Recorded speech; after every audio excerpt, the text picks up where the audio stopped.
I felt so hopeless. I'm like, bro, I'm gonna do the worst job ever. This is going to be a horrible experience. Like, this pregnancy is too easy for things to just be a breeze. What's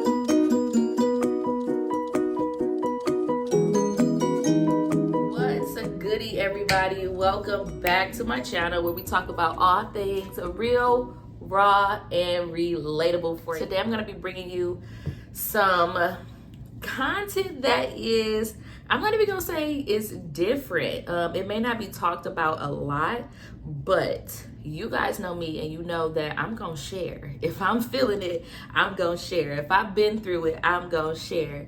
Because that's just one of the main things that I feel like my purpose is. Like, enough of being silent about the things that we go through and the things that we experience, even if we feel like it's not common. Enough of that, right? We have to share the things that we go through. We can't sit and expect to just sit in silence and think that things are going to get better. While it may get better for us, there is somebody else out there that may be going through this same exact thing that needs that help and support. So I definitely want to talk about something that I've experienced during my time being pregnant.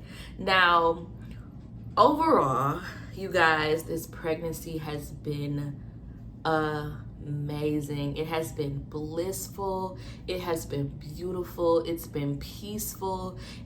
Overall, I would not trade this experience for nothing in the world.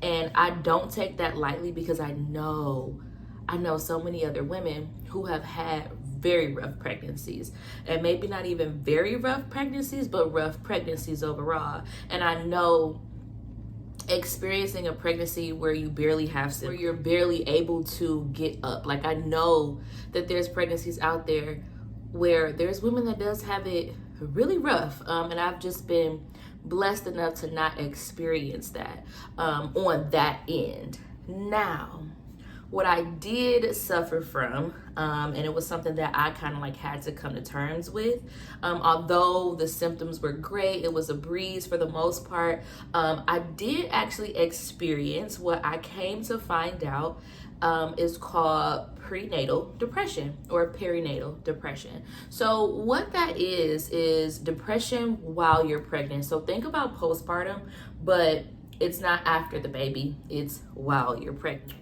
I experienced prenatal depression from, I'm gonna say, towards the end of my first trimesters, when it first started to come up. And I initially thought that I was just being like super hormonal. But then it lasted a big chunk of like the beginning of my second trimester, almost leading up into my third trimester. I think maybe about 2 to 3 weeks before I entered the third trimester, that's when I started to like kind of regain myself back. I started to feel more comfortable with just everything that had been going on and things that were changing in my life. So talking about that, first, just to like give you guys some kind of a difference, right?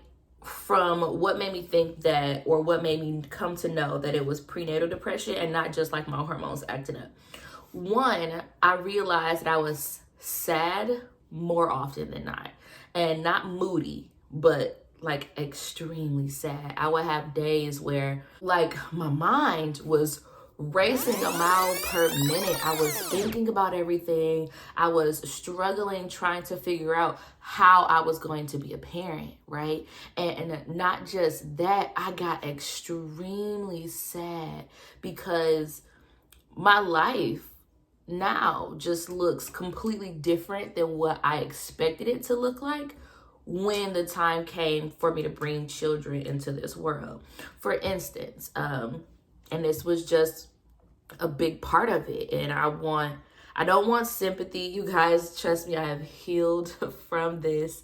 But my father passed away, and then his mother passed away a few years after. So they weren't able to see that for me. And so that just made me extremely sad. And just knowing that my dad would never see that with me. My grandmother would never see that with me. I don't I have no grandparents. So it was a lot to digest for me and accept for me. So I would just get extremely sad about that. And even though I felt I had come to a place of complete healing, it was still just like, these things are missing from my life. So how can I possibly experience joy and happiness and peace with bringing in new life when old life is no longer here? Also, I had people in my life at a certain point in time who I thought were going to be important people going into my pregnancy, but that is not at all the picture that God had in mind for me. So it just coming to terms with me not having the people that I expected to have around during my pregnancy, and for that not to be what it is, it made me sad. I'm human. I'm not the type of person that can just lose people and go about my day. Like, no, there were real feelings and emotions attached to these people. So when that's no longer, of course I have a problem with it. Of course I'm going to feel some type of way about it. But again, the difference with me, it wasn't just like those hormonal changes. It was like legit feelings of sadness and depression and just going through knowing that these things are not going to look the way that I envisioned it to. Also anxiety. I started to grow anxious. I really started to grow anxious with just wanting to be the best version of myself, the best parent that I can be to our child. And so I grew anxious in the not knowing. I grew anxious in the misunderstanding of how to, one, actually assume that role, and how to separate what I've been through and experienced from what it is that I want to give to our child. I grew anxious in just thinking that I would make the same mistakes. I grew anxious in thinking that, I'm doing something wrong. Like, I can sit here and I can try to do X, Y, and Z during this pregnancy, but if it's not all down to a T, then I'm doing something wrong. The baby's not even here and I already feel like a failure. And so when I was talking to, I'm not gonna necessarily say a therapist, but she was just a lady who I could kind of talk to throughout my earlier stages in pregnancy, and she would just like help me, give me like some insight on some of the things that I would be feeling. And so she definitely reassured me, like, look, it is so valid that you're feeling all the things that you're feeling. These things mean that you are gonna be a great mom. Just because you're worried about not being a great mom, just because you're worried about not doing everything right and doing everything by the book, it doesn't have to be that. Everybody's household is going to be different. But she assured me that because I had these feelings and these emotions, I was going to be the best mom that I possibly could be, just because I want to get away from those things, which is absolutely true. I definitely do. I don't want to raise our son in a household where there's constant yelling, arguing, fussing, bickering. Like there's punishments and whoopings. Like, of course, if my child needs discipline, I'm going to seek God on that and how to actually discipline our child.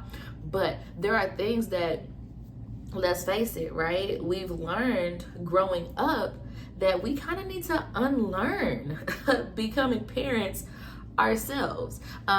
And that's nobody's fault, because at the end of the day, our parents went through the things that they went through for a reason. And I don't blame my mom for anything. I don't blame my dad for anything. They did the best that they could with what they had. I'm just grateful that we're all in a place, me and my mom are both in a place where we can acknowledge those things and move on from them, and not necessarily take it to heart, because things happen and people change. And so that was where I was with that. Just not wanting to repeat the same mistakes, wanting to be, again, the best version of myself for my son that I could possibly be.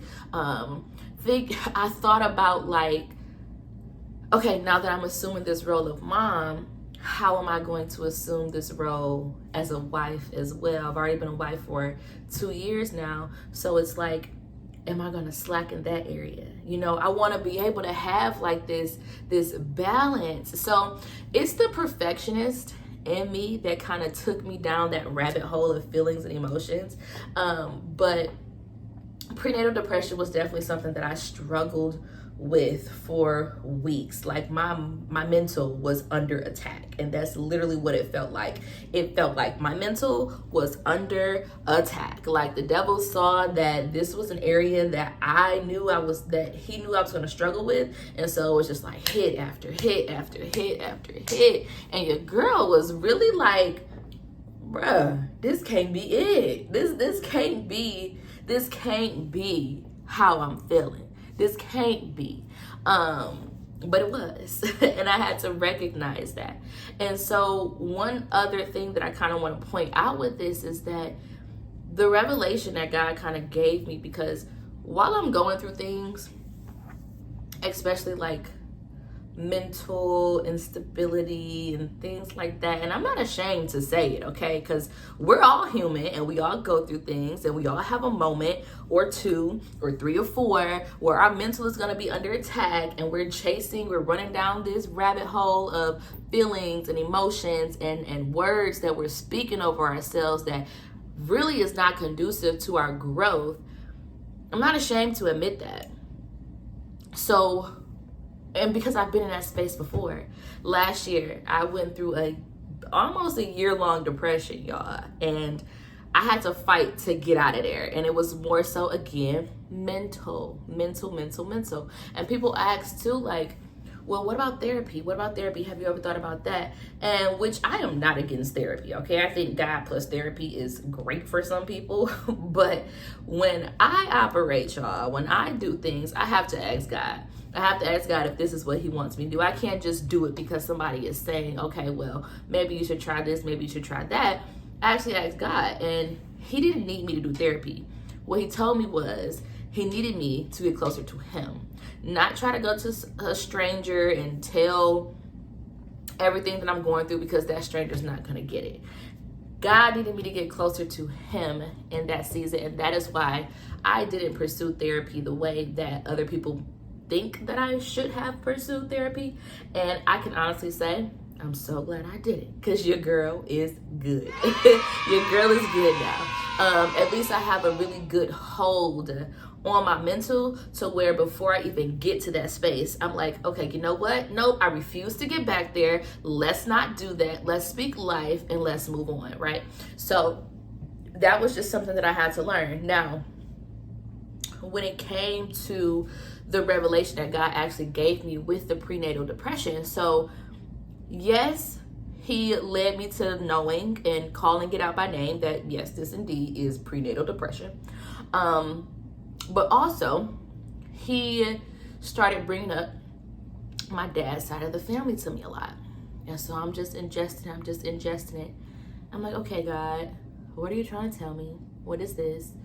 What does all of this mean? I'm going through prenatal depression, but then you're telling me about my family. You're telling me to think about my dad's side of the family. I'm thinking.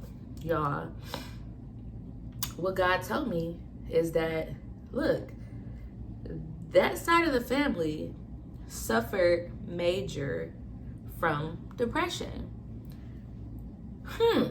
So now I'm thinking, right? And now I'm thinking, I'm like, okay. And in different ways, he started showing me like, well, look at how they grieve. Look at how they cope. Look at the things that has happened in the past that has gotten them certain results. And so I started to put the 2 and 2 together. And when I say God just screamed generational curse to me, I'm like, bruh. And what makes me think about it more and really like hone in on that is because, and why I know like that's what it is because for the longest I have been calling myself a generational curse breaker. Now, Be careful what you wish for. Be careful what you pray for, because you just might get it, okay? When I started calling myself a generational curse breaker, I initially just thought like, okay, I'm gonna get married first, then I'm gonna have kids, then X, Y, and Z, right? God said, nope. I got one better for you, right? So what ended up happening is that not only am I just a generational curse breaker for this specific thing, no, guys, like, you're gonna be a generational curse breaker across the board, period. And so that's what God kind of like had to reveal to me, and that's why I was more susceptible to getting prenatal depression, is because it ran so heavy in my family. This was actually a generational curse to be coming up and attack my mental as much as it could. And so that part really helped me conquer that generational curse. When you put a name to what it is that you're going through, and you call it out and you address it for what it is, and you don't try to shy away from it, right? You don't try to get away from it, because that's what people would try to do. People would try to be like, oh, well, no, that doesn't relate to me, or that's too spiritual for me, or blase, blase, blah, right? No, that's how you stay stuck in those curses. That's how you stay trapped in those generational curses. So it's important to put a name to it, call it out, call it like it is. Don't be afraid of that thing.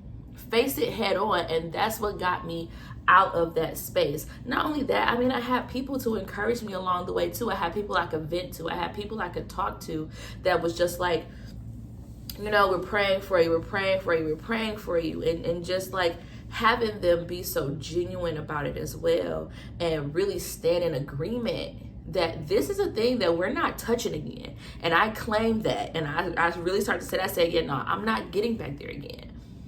No type of depression. No type of depression.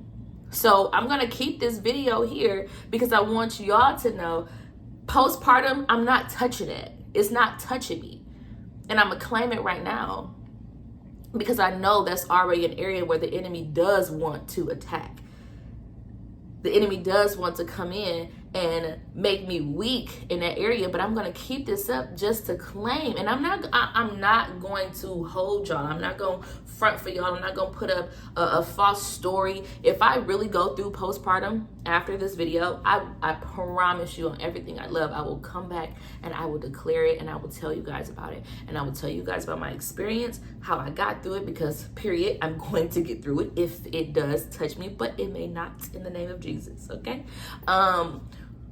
But if that happens, I will be sure to come to you guys. But I'm claiming it now. It's not touching me because I already know what it is, and I'm calling it out right now, and I'm telling it to flee.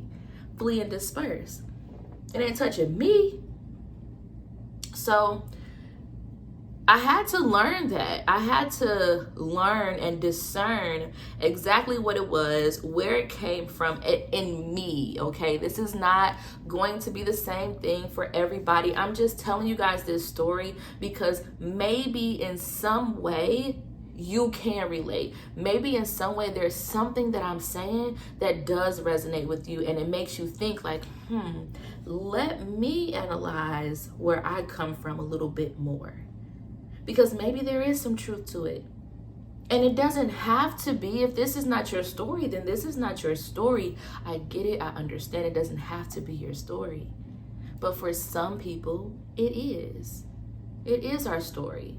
And it's up to us to get through it, because there's nobody else that's going to help us through it. There's nobody else that's going to sit here and make us analyze ourselves and our families the way that we absolutely need to if we don't have God as the head of our lives. And so I'm here to encourage you guys, like, yes, this thing does exist, but it's not the end all be all. We can get through it. We can overcome it. So, that was a lot of talking, y'all. I ain't gonna lie. I'll be 38 weeks pregnant tomorrow, and I'm exhausted just talking. Your girl is tired, okay? But yeah, no. So getting out of that prenatal depression, I was able to kind of be like, okay, we can overcome this. We got through this.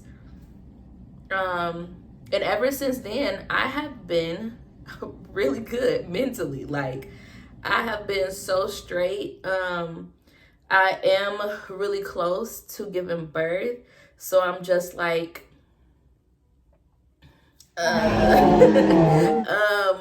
ready. I am. I'm like, shoot, if you want to come this weekend, let's bring it. Let's bring it on, okay? But overall, I do feel really good. I'm just happy to be out of that space, you know, because goodness, if God would have never led me to like actually Googling this constant sadness and anxiety that I was feeling and hopelessness.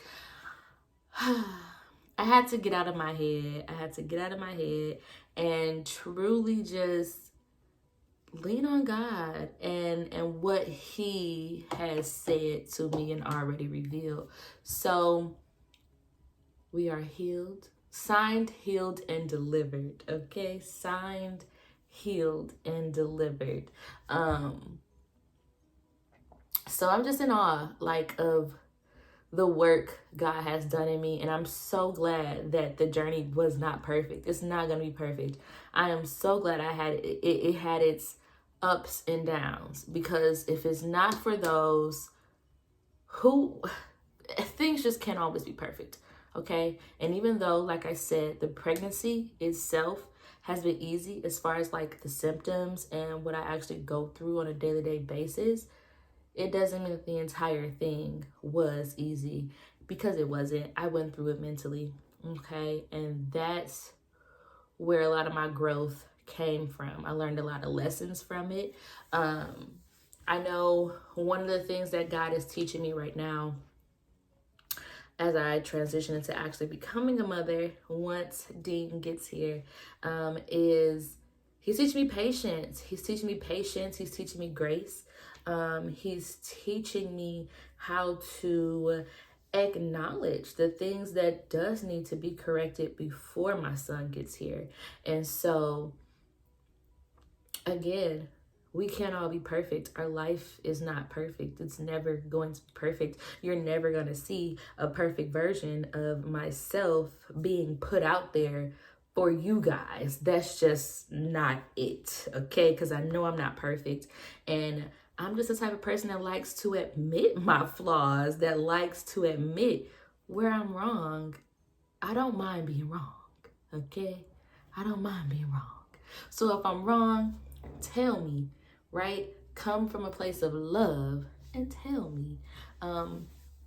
So with all of that being said, thank you guys for watching. I do hope and pray that this video helped a lot of you, or some of you that may be experiencing this.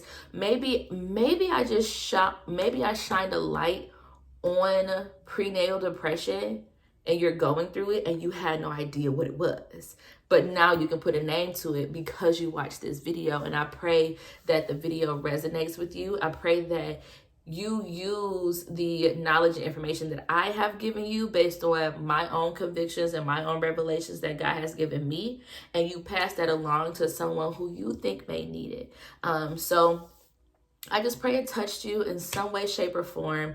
Again, you guys, thank you for tuning in for everything real, raw, and relatable. If you do so feel led, you can like, comment, or subscribe to my channel for more content and more information and just more of me, I guess, right? But that is all, y'all. Have an amazing day, and I will catch you guys in the next video. Bye.